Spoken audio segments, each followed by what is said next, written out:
남북한 섭리의 좌절과 재출발 요정의 기간. 참 아버님은 남북한 양쪽에서 기독교 교단과 신령 교단으로부터 반대를 받음으로써 공식 요정 출발이 좌절되었습니다. 그래서 참 아버님께서는 예수님이 이스라엘 민족과 유대교의 반대로 40일 금식과 3대 시험을 당한 것과 같은 탕감의 요정을 가지게 됩니다. 예수님의 40일 금식에 해당하는 것이 대동보안서의 참혹한 고문이었으며 예수님의 3대 시험에 해당하는 것이 박을용 씨를 통한 시련과 43일간의 영적 시련, 예수님의 십자가 요정을 탕감복귀하는 흉난 감옥의 시련이었습니다. 참 아버님께서는 예수님처럼 십자가에 돌아가시는 것이 아니라 예수님의 십자가 순환과 같은 상황을 거치시면서 메시아의 사명을 인도받고 잃어버린 12명의 제자를 찾아야 합니다. 그럼으로써 재림 메시아로서 재출발 섭리를 할 수 있게 됩니다.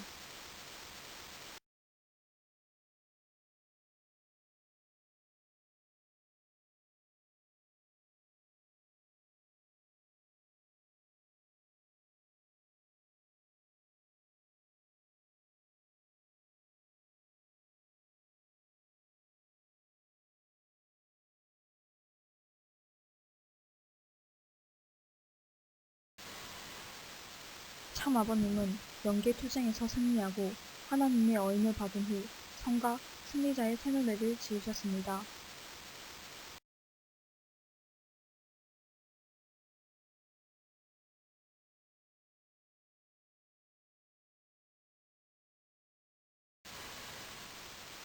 흉난 감옥 순환의 배경.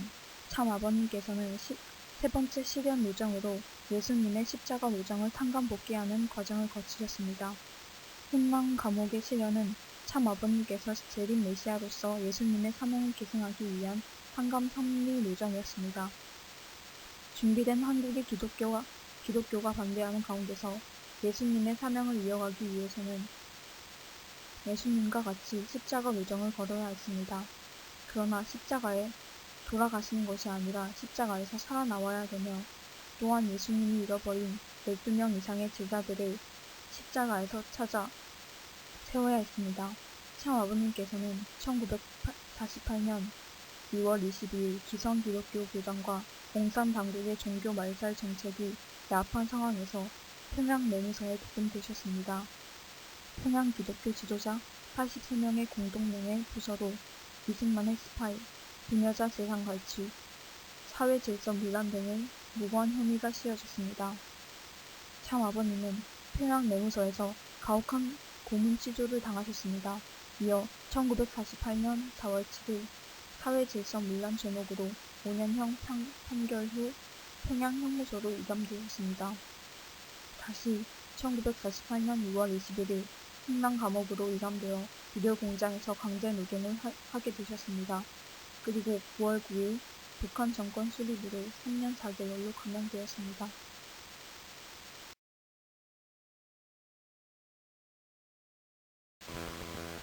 흉난 감옥, 순환과 승리.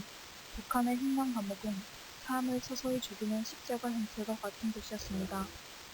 북한 공산 정권은 사람을 흉난 감옥에 보내어 서서히 죽어나가게 만들었습니다. 참 아버님은 십자가와 같은 흉난 감옥에서 살아남아야 했으며 12명 이상의 제자를 찾아 세워야 했습니다. 그럼으로써 참 아버님께서는 몸소 믿음의 기대와 실제 기대를 세워 메시아를 위한 기대를 세워야 했습니다. 또한 참 아버님께서는 흉난 감옥에서 참 아버님의 법도를 지키는 동시에 사탄의 법도도 지켜야만 했습니다.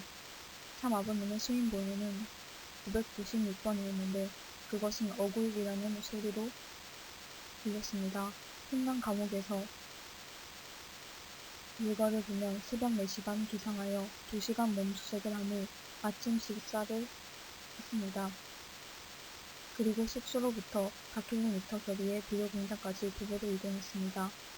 오전 9시에 노동을 시작하여 중간에 15분 휴식하고 점심시간까지 계속하였습니다. 30분의 점심시간 후 다시 노동을 시작하여 역시 중간에 15분 휴식하고 5시까지 계속되었습니다. 그 후 도보로 다시 숙소로 돌아와 저녁 식사를 했습니다. 작업은 주로 산처럼 쌓여있는 암모니아 비료를 캐서 가만 위에 퍼담는 것이었습니다. 노동량은 10인 1조로 하루에 40kg의 암모니아 비료 1,300개를 만들어 운반한 것이었습니다. 식사량은 하루에 작은 밥공기로 2그릇과 무청이 든 소금물 2개였습니다.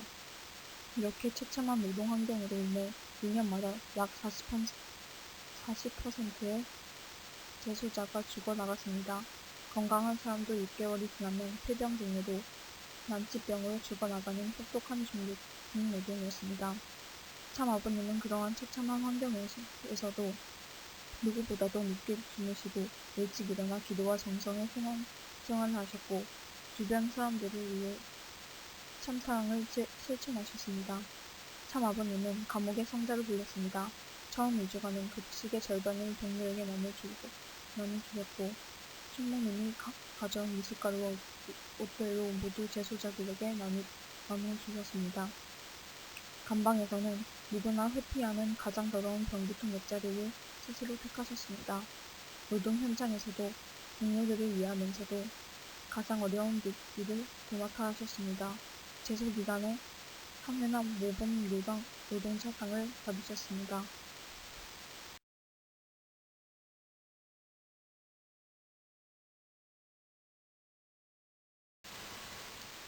참 아버님께서는 극난한 감옥의 환경에서도 매일 배급되는 음료수의 일부를 남겨놓았다가 새벽에 일찍 일어나 몸을 깨끗이 닦고 기도 생활을 하셨습니다. 함부로 몸을 보이지 않으셨고 주무실 때도 하나님께 율법을 갖춘다는 입장에서 팔다리를 붙이고 주무셨습니다.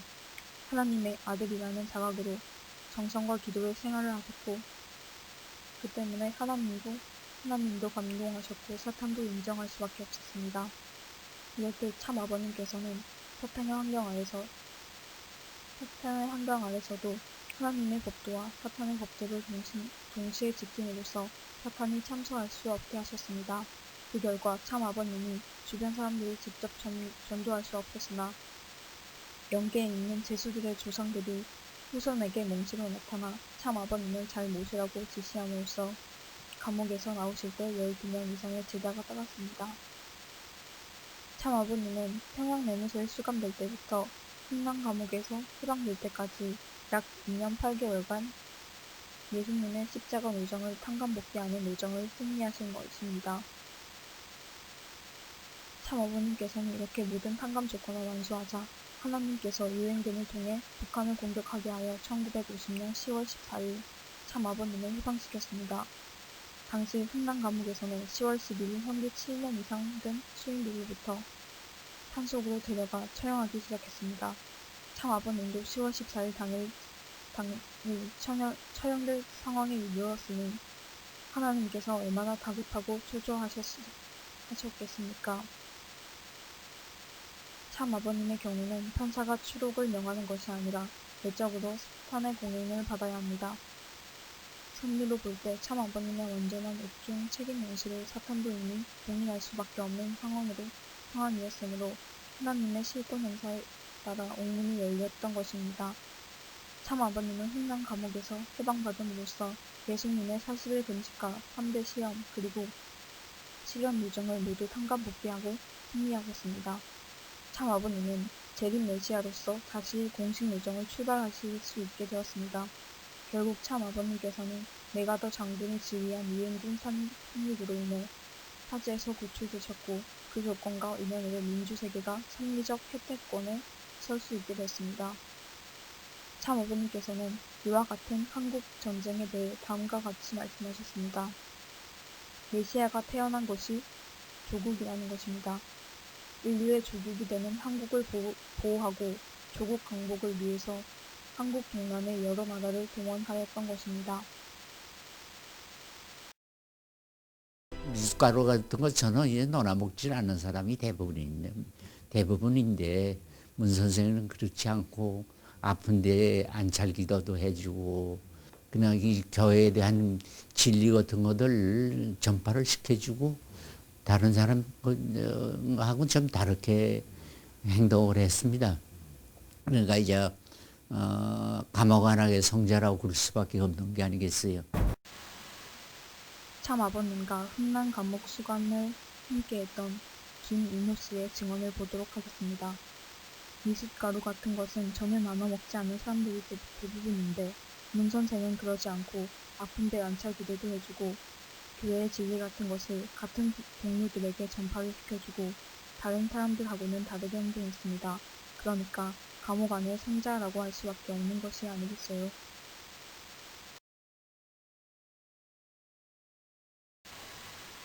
지금까지 공식 노정 출발과 순환에 대하여 시청하셨습니다. 다음 시간에는 제4강 세기독교 통일신령협회 창립에 대하여 말씀드리겠습니다. 계속 시청 바랍니다. 감사합니다.